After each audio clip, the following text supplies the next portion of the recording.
So will this be the trend of what the Atlanta Hawks are looking at? So there was a lot of rumor and innuendo, as we like to say on the show, that the Atlanta Hawks were going to make a deal at the draft. And we heard DeAndre Hunter and the Indiana Pacers, and supposedly that there was some talk about what was going to have to be given up from the Indiana side of things. But an interesting story has kind of come out here that the Dallas Mavericks, who we had heard this rumor being bantied about, that the number 15 pick and Clint Capela were going to be involved in a deal with the Dallas Mavericks, okay? And we had heard this, that coming into draft night, that this could be a real possibility, and, ended up nothing happened and all this kind of stuff. But Marc Stein on his NBA podcast, it's called the Stein Line, I guess is what it is, the subscription newsletter that he does and his podcast and everything like that. He said the Mavericks had a long dialogue with the Atlanta Hawks about a potential trade for Clint Capela. Says that the deal would have seen the two teams swap first-round picks, the Mavericks' 10th pick and the Hawks' 15th pick, with Capela heading to Dallas in the deal. Now, they said that Stein noted that the Hawks were only willing to send Capela to the Mavericks if Dallas sent Josh Green in the deal, which would have been a big-time loss for the Mavericks, who's a squad that's trying to improve their defensive presence. And it says Green enjoyed a breakout season this past year, appearing in 60 games, playing a career-high 26 minutes a night, averaging 9 points, 3 boards, almost 2 assists on 53.7 shooting, and a 40.2% shooting behind the three-point line. And obviously, he's a guy that, again, is one of these breakout candidates and this, that, and the other, and somebody that the Mavericks want to build around. But here's the thing, and this is going to be interesting to monitor going forward. Is this going to be that the Hawks are not going to settle for trading away players to not get anything in return? And I'm all for that mantra, because we're not in rebuild mode. And this is actually a good sign in a lot of ways. Look, I've said last week that I think the Hawks are going to run this thing back.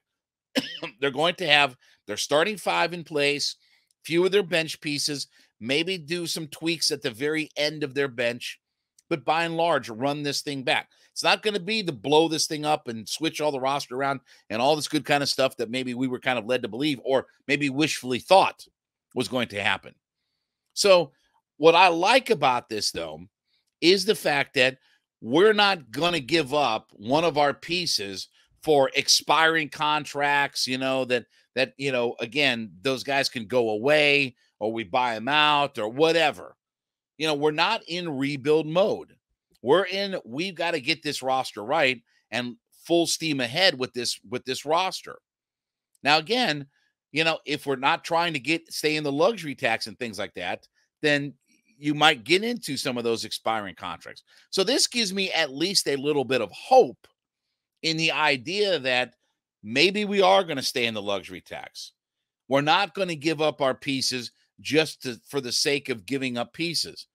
If we're not going to trade a DeAndre Hunter or a John Collins or a Clint Capela just for the sake of trading away somebody to get under the luxury tax. That gives me hope. And look, Capela, by and large, is a really good value. Yeah, he's a $20+ million player. I think he's about $22 million on the cap or whatever like that.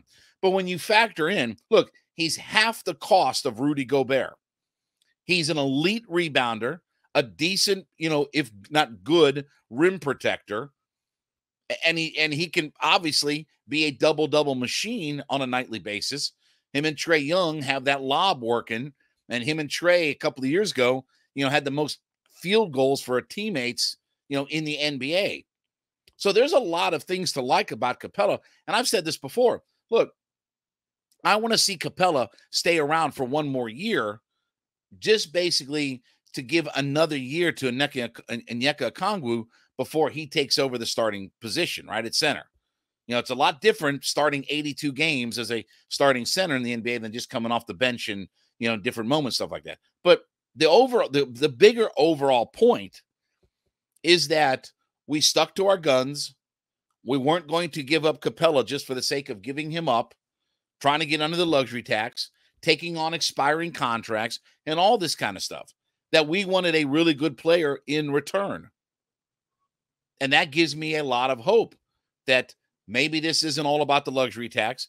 We're not going to give away pieces that, again, can be valuable to us. And obviously, guys that, have contributed to what we've done the last couple of years, even if the results have not been as good, but guys that are components of what we want to do.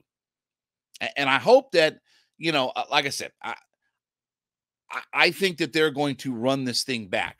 And the hope is that Quinn Snyder can get everybody on page, can get everybody on the same page, not just Trey and DeJounte Murray, but the idea of being a good team in the regular season and all these different kinds of things, that we hope that the coaching aspect of this comes through. But it is a good sign that we weren't going to make a deal just to make a deal.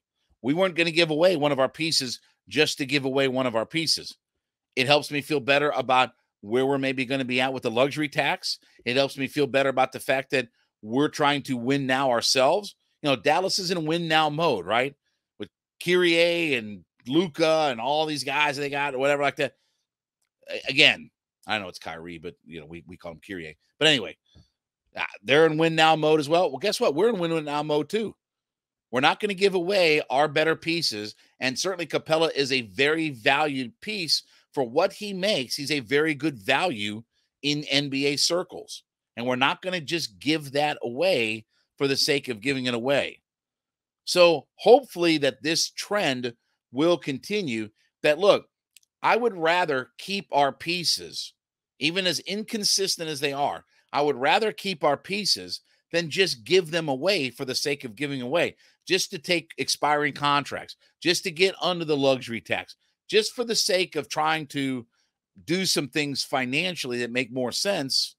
I would rather keep our pieces, stay in the luxury tax, and even if we run it back, at least I'm running it back. What do they say? The devil that you know is better than the devil you don't know. I don't want expiring contract guys.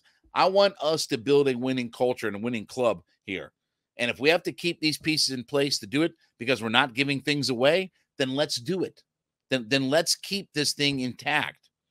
I'm not a fan of it. I don't necessarily think that it's going to be the end all be all, but I would rather do that than we start having to slash payroll and get under some luxury tax threshold.